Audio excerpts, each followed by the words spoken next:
सकते हैं। तो जो फर्स्ट टाइप का क्वेश्चन इसमें पूछता है, ये पूछता है कि प्राकृतिक संख्याओं के योग पर आधारित प्रश्न। अब इसमें कई तरह से क्वेश्चन पूछ सकता है। ये जो टाइप 1 है, प्राकृतिक संख्याओं के योग पर आधारित प्रश्न, इसमें कई तरह से क्वेश्चन पूछ सकता है। या तो ये भी पूछ सकता है कि क्रमागत n संख्याओं का योग, या तो ये भी पूछ सकता है क्रमागत n सम संख्याओं का योग, सम संख्याओं का योग।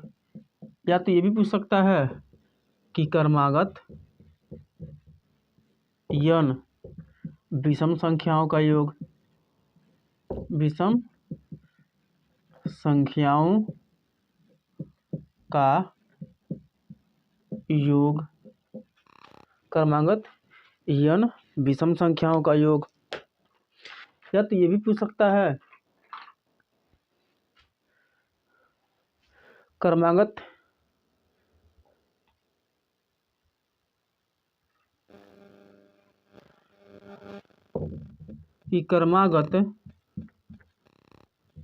n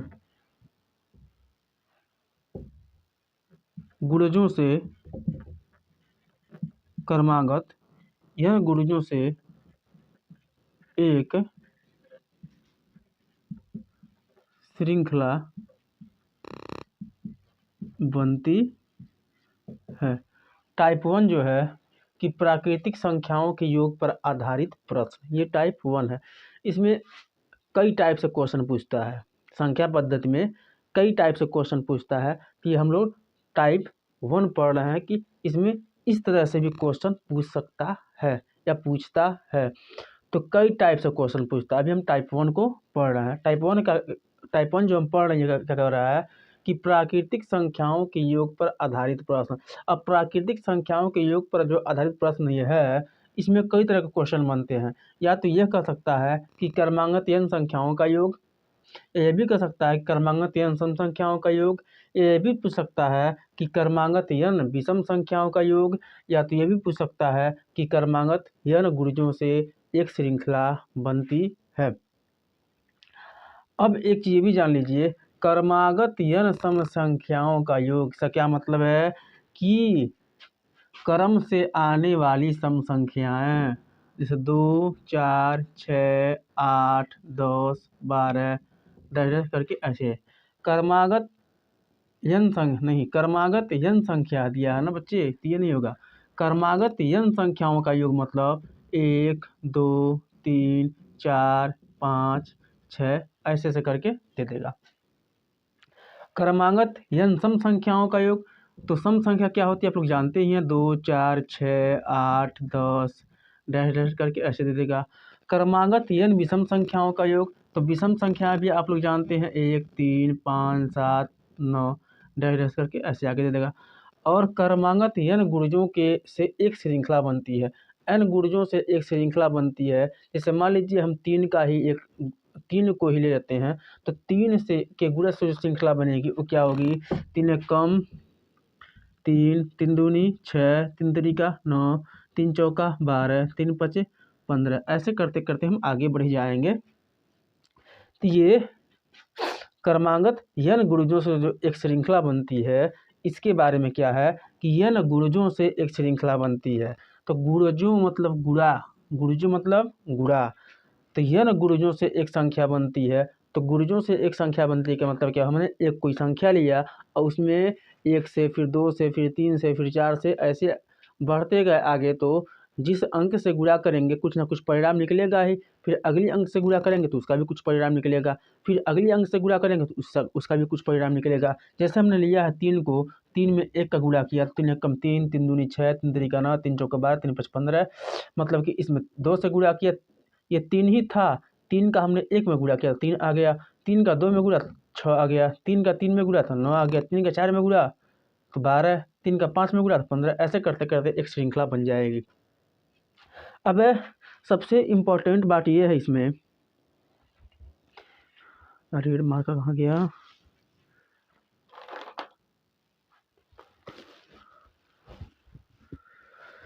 सबसे इम्पोर्टेंट बात ये है इसमें कि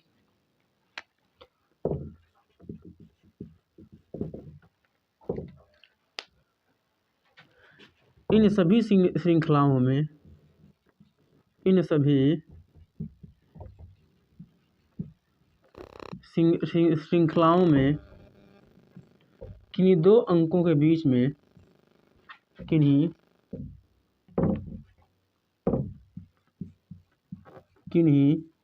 दो अंकों के बीच में, दो अंकों के बीच में अंतर समान होता है। इन सभी श्रृंखलाओं में किन्हीं दो अंकों के बीच में अंतर समान होता है, अंतर समान होता है, और इसी समान अंतर को, अंतर समान होता है, इसी समान अंतर को हम सार्वआंतर कहते हैं। सार्वआंतर कहते, इसी समान अंतर को हम सार्वआंतर कहते हैं। इन सभी श्रृंखलाओं में किन्हीं दो अंकों के बीच में एक समान अंतर रहता है, अंतर समान होता है। इन सभी श्रृंखलाओं में किन्हीं दो अंकों के बीच में, इन सभी श्रृंखलाओं में किन्हीं भी दो अंकों के बीच में अंतर समान होता है, इसी समान अंतर को हम सार्वआंतर कहते हैं। इसी समान अंतर को हम क्या कहते हैं, सार्वआंतर कहते हैं। अब अगर कोई श्रृंखला दे दी जाए, कोई श्रृंखला दे दी जाए और उसका नंबर पूछे कि इस श्रृंखला में कितने नंबर होंगे, तो किसी श्रृंखला में दी गई अंकों का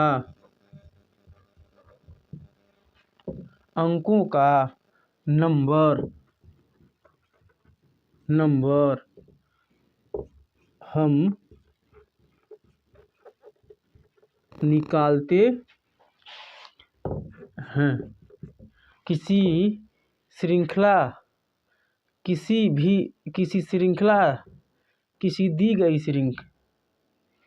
निकालते हैं। किसी श्रृंखला में दी गई अंकों का नंबर हम निकालते हैं। किससे, तो अंकों का नंबर को हम लिखते हैं किससे, n से। अंकों का नंबर किससे लिखते हैं, n से।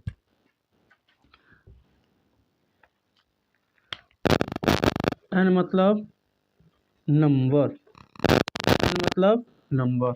किसी श्रृंखला में दी गई अंकों का नंबर हम निकालते हैं n से। किसी श्रृंखला में दी गई अंकों का नंबर हम निकालते हैं n से। अंकों का नंबर मतलब ये 1 2 3 4 5। अगर यहाँ पे लिख दे 70 तो हम देख सकते हैं कि ये 1 से लेकर 70 तक, इसमें 70 नंबर होंगे। और इसमें 2 से लेकर अगर लिख दे 90, तब इसमें टेंशन हो जाएगा कि 2 के बाद 4 6 8 10 ऐसे करके है, तो फिर इसमें अंकों को निकालने में टेंशन हो जाएगा। इसमें दे दे 99, तो इसमें भी अंकों को निकालने में टेंशन हो जाएगा, हम गिन के नहीं निकाल पाएंगे। और फिर 2 3 6 9, इसमें दे दे 99, तब इसमें भी टेंशन हो जाएगा ये कि 3 से लेके 99 तक में कुल कितने अंक होंगे, या 1 से लेकर 99 तक कुल कितने अंक होंगे, 2 से लेकर 90 तक कुल कितने अंक होंगे, और 1 से लेकर 70 तक कुल कितने अंक होंगे। अगर हमको इनके नंबरों को निकालना हो, इसमें कुल कितने अंक हैं या कुल कितने नंबर हैं, तो उसके लिए एक फार्मूला आता है, उसको हम नीचे देखते हैं। दी गई कुल पदों या संख्याओं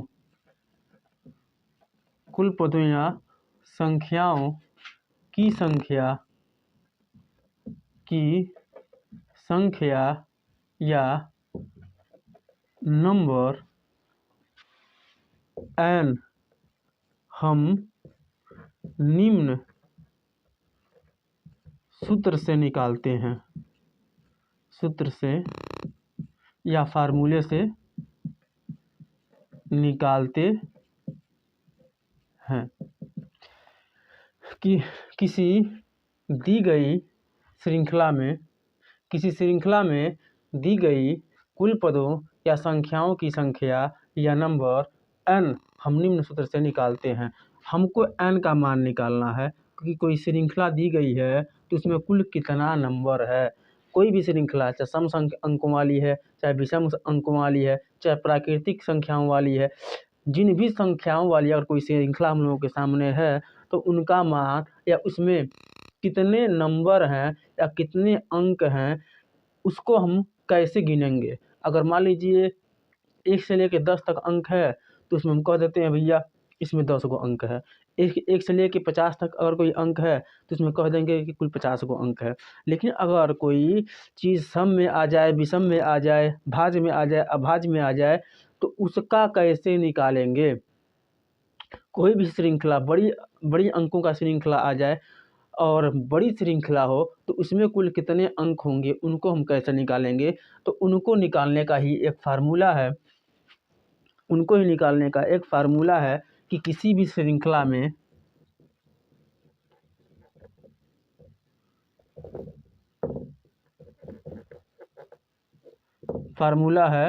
पहला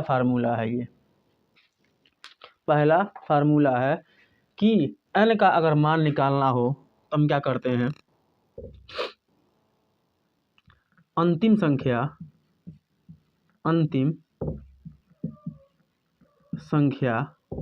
माइनस प्रथम संख्या, अंतिम संख्या माइनस प्रथम संख्या अपान सर्वांतर।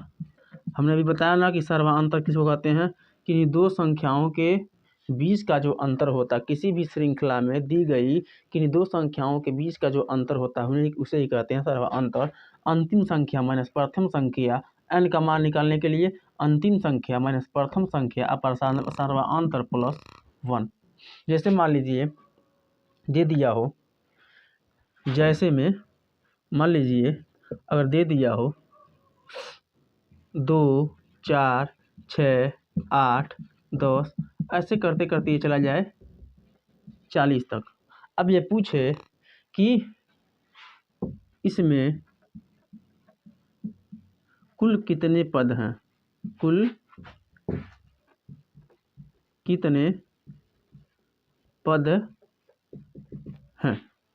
इसमें कुल कितने पद हैं या कुल कितने अंक हैं। तो 1, 2, 3, 4, 5 को तुम्हारे सामने है, वही 6 है, कुछ इसमें नहीं दिया गया है। अगर कह रहा है ऐसे गिनते गिनते हम जाएँ 40 तक, 1, 2, 3, 4, 5 ऐसे गिनते गिनते जाए हम 40 तक तो कुल कितने अंक हमको मिलेंगे। तो ऐसे ही क्वेश्चनों को उसी नंबर को निकालने के लिए ये फार्मूला आता है कि तो इसमें लिखेंगे n बराबर अंतिम संख्या। ये क्या है, n बराबर अंतिम संख्या। तो अंतिम संख्या क्या हमारे पास है 40, माइनस है बीच में तो माइनस प्रथम संख्या क्या हमारे पास है 2। इन दोनों के बीच का सर्वांतर क्या है कि इन दो संख्याओं के बीच का अंतर किन्हीं भी, इसको भी ले सकते हैं, इसको भी ले सकते हैं और इसको भी ले सकते हैं। तो 10 में से 8 गया कितना बचेगा 2, 4 में से 2 गया 2। तो देखो सर्वांतर निकालने के लिए क्या करते हैं कि बड़ी संख्या में से छोटी संख्या को घटाते हैं। अगर किन्हीं भी दो संख्याओं को ले रहे हैं बाबू ना, किन्हीं भी दो संख्याओं को ले रहे हैं तो जो बड़ी संख्या होगी उस बड़ी संख्या में से उसके पहली वाली जो संख्या होगी वो छोटी होगी। अगर अगली संख्या को हम ले रहे हैं तो अगली संख्या बड़ी होगी और उसके पहली वाली संख्या क्या होगी, छोटी होगी। तो जो बड़ी संख्या होती है छोटी संख्या में हम घटा के सर्वांतर को निकाल लेते हैं।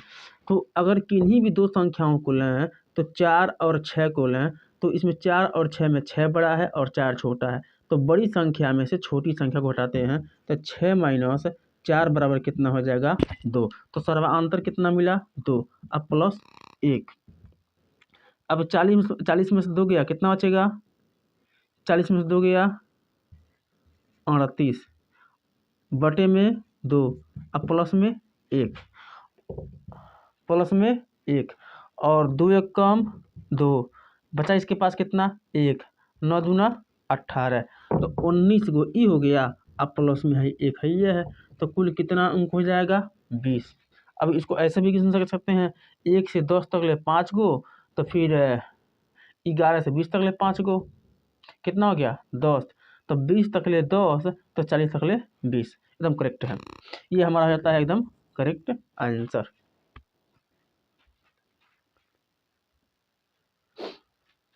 ठीक ना। इसके बाद से अगर पूछ ले कि हमने क्या निकाल लिया, संख्या तो निकालना हमको आ गया। अगर ये पूछ ले बहु संख्या तो निकाल लिए, संख्या तो निकाल लिए, अब इन संख्याओं का योग भी निकालो। क्या निकालो, योग। योग का मतलब क्या होता है, जोड़, कि इन संख्याओं को जोड़ने पर कितना आएगा। चलो 2 4 6 8 करके 10 तक करके ऐसे दिया था, 2 4 6 8 10 टेस्ट टेस्ट करके 40 तक दिया था। तो इसका तो हम निकालिए कि कुल कितना नंबर है इसमें, तो कुल 2 से लेकर 40 तक में कुल 20 नंबर हैं, ये हम निकाल लिए। अगर ये पूछ लिए कि बाबू इन नंबरों का योग बताओ, जोड़ करके बताओ कि कुल कितने नंबर हैं, तो इसका भी एक फार्मूला आता है। वो फार्मूला है कि अंतिम संख्या प्लस प्रथम संख्या इंटू n बाई में 2। अपान में कितना आता है, 2। अब इसी का हमको योग निकालना है, किसका, जो n है बाबू ना, n का मतलब होता है, हमने कहा है कि किसी भी श्रृंखला में दी गई संख्याओं का नंबर, किसी भी श्रृंखला में दी गई संख्याओं का नंबर। इस श्रृंखला में कितने नंबर हैं, इस श्रृंखला में 2 4 6 8 वाली श्रृंखला में कुल कितने नंबर हैं, 2 4 6 8 10 से लेकर 40 तक की जो श्रृंखला है इसमें कुल कितने नंबर हैं। तो नंबरों की संख्या निकल के आई हमारे पास n बराबर 20। तो जो नहीं n है यह नंबर है, ये क्या कह रहा है, नंबर, नंबरों की संख्या। तो नंबरों की संख्या हमारे पास कितनी बाबू, 20। ठीक है, तो और इसमें बताओ अंतिम संख्या कौन है, तो अंतिम संख्या है 40। अब प्रथम संख्या कौन है, 2, तो प्लस में कितना जाएगा, 2 और इंटू में कितना आएगा, इंटू n है ना। तो n का मतलब क्या होता है कि इस पद में कुल कितने नंबर हैं, तो इस पद में कुल कितने नंबर हैं, 20। तो हम n की जगह पे क्या लिख लेंगे, 20। अब बटे में कितना आ जाएगा, 2। तो 42, 40 और 2 कितना होता है, 42 गुणे 20 बटे 2। तो यहाँ से इसको हम काट देंगे 2 से 2 को, तो कितना बच जाएगा, 42 गुणे में 10। इसका जो मान आएगा कितना होगा, 420। ये इसका आंसर हो जाएगा। तो ये क्या है, ये सेकेंड फार्मूला है। ये क्या हमारे पास है, फार्मूला दूसरा वाला। ये दूसरा वाला फार्मूला है, ये पहला वाला फार्मूला है। कि अगर पूछे कि किसी श्रृंखला में दी गई कुल पदों या कुल संख्याओं की संख्या, किसी श्रृंखला में दी गई कुल पदों या कुल संख्याओं की संख्या या नंबर n हम कैसे निकालेंगे। किसी श्रृंखला में दी गई कुल पदों या कुल संख्याओं की संख्या या नंबर हम कैसे निकालेंगे। तो श्रृंखला में दी गई कुल पदों कुल संख्याओं की संख्या जो संख्या या नंबर जो होती है उसको हम n से दर्शाते हैं। तो n को हम निम्न सूत्र से निकाल सकते हैं। तो n को हम निम्न सूत्र से निकाल सकते हैं। तो n बराबर होता है अंतिम संख्या माइनस प्रथम संख्या अपन सर्वांतर प्लस 1। ये जो होता है हमारा एक फार्मूला होता है। ये क्या होता है, हमारा मेन फार्मूला है। और ये जो है हमारा ये भी मेन फार्मूला है, ठीक ना। तो ये जो n है इससे सिर्फ नंबर निकलेगा कि कोनो श्रृंखला दी गई है तो उसमें कुल कितने नंबर हैं। तो कुल कितने नंबर निकालने हैं तो अंतिम संख्या माइनस प्रथम संख्या, मतलब जो एकदम लास्ट वाली संख्या है उसमें से जो पहली संख्या है उसको घटा दो और इन किन्हीं इस श्रृंखला में किन्हीं दो अंकों को ले लो और उसमें से घटा करके उसका सर्वांतर निकाल लो और लास्ट में करके एगो प्लस जोड़ लो, जैसे हमने किया। देखिए अंतिम संख्या कौन हमारी इस श्रृंखला की 40 है और माइनस है तो माइनस, पहली संख्या कौन है 2, इसके बाद नीचे आ रहा है सर्वांतर। सर्वांतर का हमने ये कहा है कि दो संख्याओं के बीच का अंतर, तो किन्हीं भी दो संख्याओं को लोगे ना बाबू तो उनका जब अंतर निकालोगे बड़ी संख्या में छोटी संख्या घटाओगे तो हमेशा एक ही नंबर मिलेगा। अब इसमें जो श्रृंखला है इसमें क्या हमको मिला सर्वांतर के रूप में 2, अब प्लस में क्या है एक हमने एक लिख लिया, 40 में से 2 गया तो 38 बचा। अब बटे में कितना है 2, 38 को हमने काटा 2 से तो बचा 19, अब 19 है इधर, अब प्लस के बाद है प्लस के उधर है 1, 19 एक कितना हो जाएगा 20। मतलब इस श्रृंखला में कुल कितने नंबर हैं 20, या कुल कितनी संख्याएं हैं 20, कुल कितने अंक हैं 20। अब यही कह दे कि बाबू इस श्रृंखला में जो नंबर है वो तो बता दिए, अब चलो ये बताओ इस श्रृंखला का योग कितना होगा। तो जब इस श्रृंखला का हम योग निकालेंगे बाबू ना तो श्रृंखला का योग का जो फार्मूला होता है अंतिम संख्या और प्लस में पहली संख्या इंटू n, n का मतलब कि कितने नंबर हैं, अब बटे में 2 करके हम इसका योग भी निकाल सकते हैं, जैसा कि योग इसके नीचे निकाला गया है। इन दोनों में अंतर क्या है देखो कि हम जब नंबर निकालेंगे तो इसमें माइनस रहेगा और जब योग निकालेंगे देखो अंतिम संख्या इसमें भी है और अंतिम संख्या इसमें भी है, प्रथम संख्या इसमें भी है प्रथम संख्या इसमें भी है। तो बस दोनों में अंतर यह है कि इसमें माइनस है और इसमें प्लस है। ये तो याद हो जाएगा कि अंतिम संख्या माइनस प्रथम संख्या। अगर सर्वांतर निकालें नीचे सर्वांतर लिखेंगे तो इसका मतलब ये है कि हम नंबर निकाल रहे हैं, सर्वांतर रहेगा तो प्लस में 1 जुड़ जाएगा, अंतिम संख्या प्लस प्रथम संख्या रहेगा और गुणे में n रहेगा तो नीचे 2 आएगा, जब 2 नीचे आएगा तो इसका मतलब यह हम इसका योग निकाल रहे हैं। जब प्लस में रहेगा तो अंतिम संख्या प्लस प्रथम संख्या, अगर ये प्लस में आ रहा है तो इसका मतलब यह कि हम योग का फार्मूला है तो n बढ़ जाएगा नीचे 2 लिखा जाएगा। तो इस तरह से हम अगर कोई श्रृंखला हमारे सामने आ जाए तो उसका नंबर भी इस फार्मूले से निकाल सकते हैं और उसका योग भी इस फार्मूले से हम आराम से निकाल सकते हैं, कोई दिक्कत नहीं होगी। हमने पहले कहा कि पुलिस की तैयारी जो आप लोग कर रहे हैं तो सबसे पहले बेसिक जानना बहुत ज़रूरी है। बेसिक जानना क्या है बहुत ज़रूरी है, अगर बेसिक नहीं जानेंगे बाबू ना तो सिंपल से सिंपल क्वेश्चन को भी आप लोग एग्जाम में छोड़ के चले जाएंगे। तो सबसे पहले आप लोग बेसिक जानिए, शॉर्टकट तो बहुत है लेकिन सबसे पहले आप लोग बेसिक जानिए।